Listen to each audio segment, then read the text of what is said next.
Start.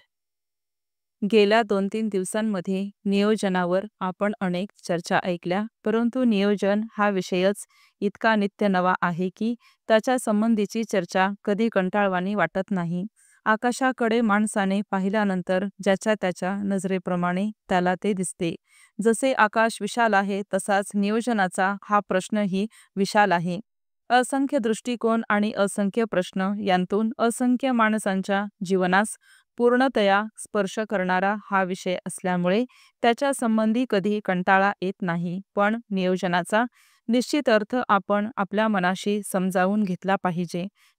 विशेषतः महाराष्ट्र राज्याच्या निर्मितीनंतर जी परिस्थिती महाराष्ट्रात आहे तिच्या पार्श्वभूमीवर आणि देशातील नियोजनाच्या पार्श्वभूमीवर महाराष्ट्राच्या जनतेचे नियोजनाच्या बाबतीत आजचे कर्तव्य काय आहे हे आपण पाहिले पाहिजे. परिच्छेद. मी तपशिलाच्या प्रश्नात फारसा जाऊ इच्छित नाही. या प्रश्नाची शास्त्रीय चर्चा करण्यापेक्षा त्याच्या पाठीमागे जी 2 मूलभूत तत्वे आहेत त्यांचा आपण विचार केला पाहिजे. मी अगदी सामान्य माणसाच्या दृष्टीने नियोजनाकडे पाहण्याचा प्रयत्न करीत असतो. आमच्या देशामध्ये जी साधने आहेत त्या साधनांचा जास्तीत जास्त विकास करून आमच्या जीवनाला समृद्ध बनविण्याचा नियोजन हा एक प्रयत्न आहे. आणि दुसरी गोष्ट म्हणजे या प्रयत्नामधून निर्माण होणारी जी संपत्ती आहे, जी शक्ती आहे, जे सामर्थ्य आहे, त्याचा फायदा सर्वसामान्य माणसास मिळेल याचीही काळजी नियोजनामध्ये घेतली पाहिजे. नियोजनाच्या बाबतीतला हा सुद्धा अत्यंत महत्त्वाचा प्रश्न आहे. परिच्छेद. नियोजनाच्या दृष्टीने महाराष्ट्राजवळ कोणती साधने आहेत? जमीन, पाणी, जमिनीखालचे खनिज पदार्थ जे काही असतील ते आणि मनुष्यशक्ती. मला प्रथम एक गोष्ट सांगावयाची आहे आणि ती ही की आमची जी साधने आहेत त्या साधनांचा जास्तीत जास्त प्रमाणात वापर करणे हाच आपल्या दृष्टीने खरा महत्त्वाचा प्रश्न आहे. परंतु नियोजनाच्या संदर्भात आपले मनुष्यबळ व आपली शेती हीच आज आपली मुख्य साधने असल्याकारणाने त्यांच्या प्रश्नांसंबंधानेच मुख्यतः मी आज बोलणार आहे. आपले मनुष्यबळ कसे आहे? आमची पाण्याची साधने काय आहेत? आमची जमिनीची साधने काय आहेत? हे आपण प्रथम पाहिले पाहिजे.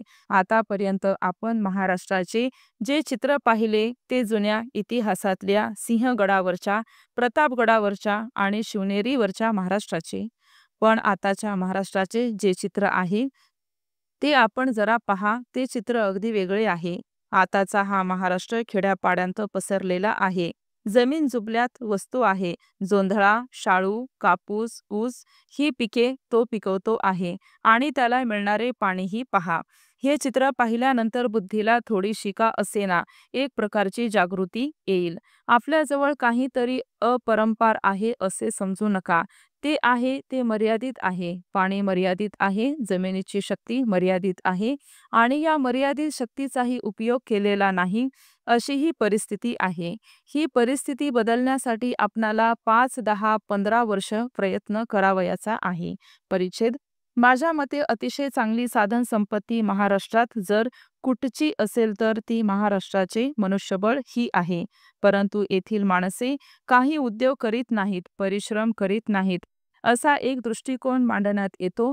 मला हे मान्य नाही. अर्थात जगात काही आळशी माणसे असतीलही, त्यांच्या संबंधी वकीलपत्र घेऊन मी बोलत नाही. पण खेड्यापाड्यांमध्ये पावसात शेतीमध्ये काम करणारा माणूस केवळ आळशीपणामुळे घरी राहिला आहे हे म्हणणे योग्य दिसत नाही. तो 12 महिन्यातले 3 महिने काम करतो आणि बाकीचे महिने तो काम करीत नाही. याचे कारण त्याला उपयोगी पडेल असे काम मिळण्यासारखी परिस्थिती नाही. स्टॉप.